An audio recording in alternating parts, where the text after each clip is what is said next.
Hola amigos míos, bienvenidos a esta breve nota en la que vamos a hablar de la última noticia que nos ha llegado de Donald Trump y es una amenaza directa contra la India en términos comerciales. Yo hilo esto o lo pongo en relación con la reducción del ultimátum que Donald Trump le ha lanzado a Rusia, directamente a Vladimir Putin. Acordaos que le dio 50 días para que pensara cómo llegar a un alto el fuego. En ese momento todos pensamos que esos 50 días serían aprovechados por Rusia para incrementar sus ofensivas, principalmente ataques de drones y misiles contra Ucrania, cosa que hemos visto. Ahora han entrado en los inicios de Pokrovsk, de la ciudad de Pokrovsk, tantos meses tratando de entrar en esa ciudad. Los rusos ya están claramente a las puertas y, sin embargo, hace 2 días Donald Trump cambió de opinión y dijo, no, no, no, el ultimátum de 50 días se reduce a 10 o 12. 10 or 12 days from today.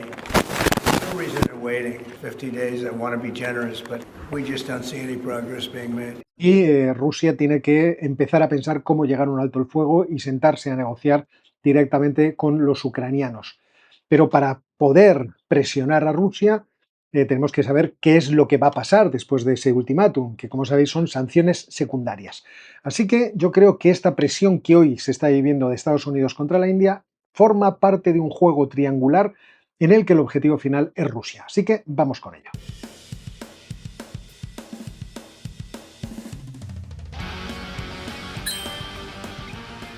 Volvamos al asunto de las sanciones secundarias, por explicar un poco en contexto qué es lo que está pretendiendo Donald Trump. Esto es lo que yo decía en televisión ayer. No, y es cierto que ahora mismo Putin no está haciendo lo que quería Donald Trump y por eso este cambio de ultimátum, de 50 días a 10 o 12. 50 días que le permitían además a Vladimir Putin relanzar sus operaciones, como hemos visto, por ejemplo, el bombardeo en Zaporilla. Pero hay otra cuestión. Bien, se acaba el plazo de 10 o 12 días. ¿Qué es lo que quiere hacer Donald Trump?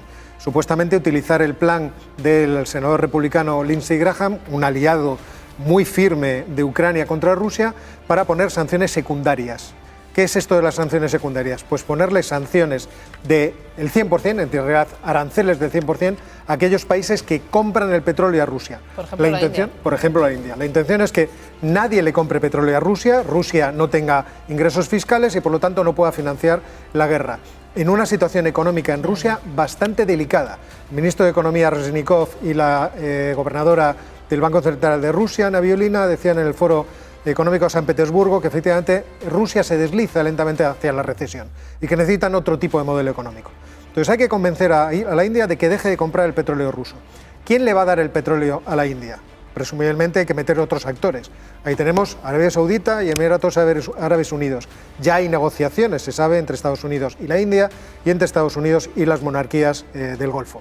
Se pondrá todo esto en marcha y una vez puesto, los europeos empezaremos a hacer que nuestras sanciones, por ejemplo, el nuevo techo al precio del crudo ruso, se implementen, a que las flotas fantasmas de petroleros rusos dejen de navegar por el Báltico. Si todo eso se produjera, la verdad es que la situación de Ucrania mejoraría notabilísimamente. Y entonces veríamos a dónde podría ir una posibilidad de nueva negociación en el futuro. ¿Y qué es lo que ha hecho Donald Trump hoy? Pues hoy en Truth Social, en su red social, ha lanzado un ataque directo, pero directo contra los indios, diciendo, recuerden, si bien India es nuestra aliada, empieza con un poco de mantequilla, a lo largo de los años hemos hecho relativamente pocos negocios con ella debido a sus aranceles demasiado altos, entre los más altos del mundo, ya que tienen las barreras comerciales no monetarias más severas y molestas de cualquier país. Además, siempre han comprado la gran mayoría de su equipo militar a Rusia, cosa que es totalmente cierta, y son el mayor comprador de energía de Rusia, también es cierto, junto con China, en un momento en que todos quieren que Rusia detenga la matanza en Ucrania. Nada mal. Por lo tanto, India pagará un arancel del 25% más una sanción por lo anterior a partir del 1 de agosto. Gracias por su atención en este asunto. Bueno, pues aquí lo tenemos, directamente el ataque contra la India y la advertencia de que esto está relacionado directamente con Rusia. Posteriormente, y esto también es interesante, ha vuelto a insistir con otro tuit diciendo tenemos un enorme déficit comercial con la India, con lo cual deja claro que está tratando de incrementar la presión sobre la India en unas negociaciones que ya estaban en marcha. Porque, como habéis visto en lo que decía yo antes en televisión, aquí tenemos una jugada que exige varias bandas. Por una parte tenemos que el comercio de Estados Unidos con Rusia es mínimo, tan mínimo que sancionar a Rusia por parte de Estados Unidos sería picadura de mosquito. Sin embargo, una forma de atacar los ingresos presupuestarios de Rusia es atacar sus ingresos por hidrocarburos, principalmente la venta de petróleo. Y por ahí es por donde quiere atacar Donald, poniendo aranceles a los países que comercian con la energía rusa, es decir, que la compran, para tratar de evitar que Rusia pueda venderla en los mercados internacionales. Y para eso, además de presionar en términos del acuerdo comercial con el que está negociando la India, creo yo que ha lanzado estos mensajes. Y si nos vamos a ver el índice de barreras comerciales, fijaros que si nos vamos a ver cuáles son los que tienen menos barreras, encontramos a Hong Kong, Singapur, Israel, Canadá, Japón, Nueva Zelanda, Australia, Países Bajos, es decir, países que son muy abiertos al exterior y que se benefician enormemente de ello. Pero si nos vamos a los países más cerrados, encontramos República Centroafricana, China, Zimbabue, Filipinas, Vietnam, Tailandia, Venezuela, India, Rusia e Indonesia. De todos estos casos, China es el elemento que parece distorsionante porque China es un país de gran progreso económico, principalmente porque está muy abierto a la exportación, pero no a la importación. Es un país que controla mucho qué le llega. Por lo tanto, efectivamente, tiene aquí una herramienta Donald Trump para poder presionar a la India.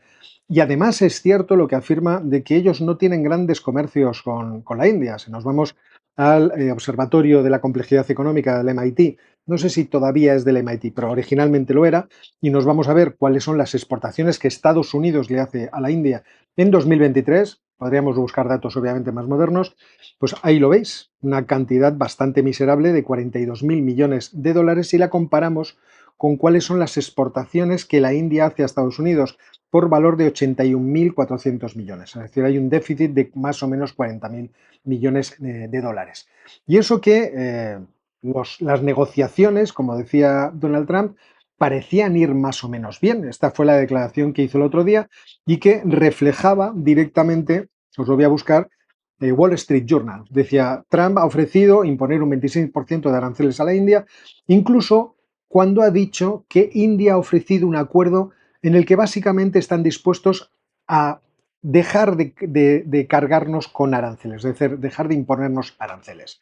Bueno, pues a pesar de esto, Donald Trump ha hecho el movimiento de atacar directamente a India, porque, como os digo, yo creo que está muy claro que aquí estamos jugando una partida a varias bandas. Y esa partida a varias bandas, sabéis que depende de que cuando la Unión Europea cortó su comercio de petróleo con Rusia, la mayor parte del crudo transportado por Rusia por mar, que obviamente es la mayoría, se trasladó directamente a Asia.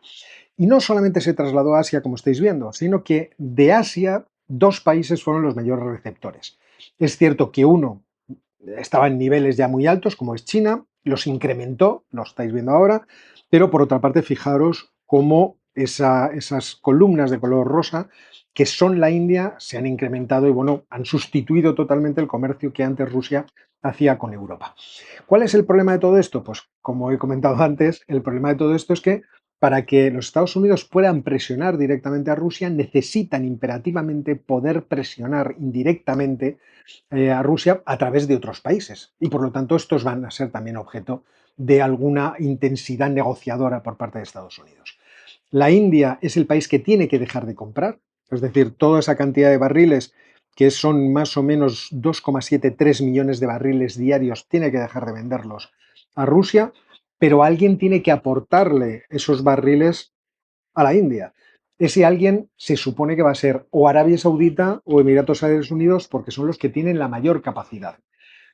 Y aquí de lo que se trataría es de tratar de forzar o impedir que ese crudo ruso pueda venderse para que los ingresos rusos no sean los que puedan estar soportando la maquinaria de guerra que ahora mismo tiene montado el Kremlin en una verdadera economía de guerra que presiona muy lentamente, pero presiona con seguridad en los frentes de Ucrania.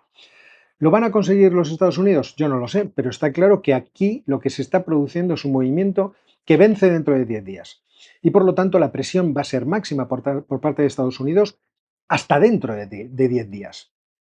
Y tienen que lograrlo. Si no, tendrían que buscar una vía alternativa de castigo a Rusia. ¿Cuál podría ser? Incrementar las apuestas en el campo de batalla. Es decir, darle armamento más sofisticado a Ucrania. Bueno, pues eso lo veremos en los próximos días. No me digáis que no está interesante. Y hasta aquí el vídeo de hoy. Espero que os haya gustado. Busco la puerta de salida y nos vemos muy pronto.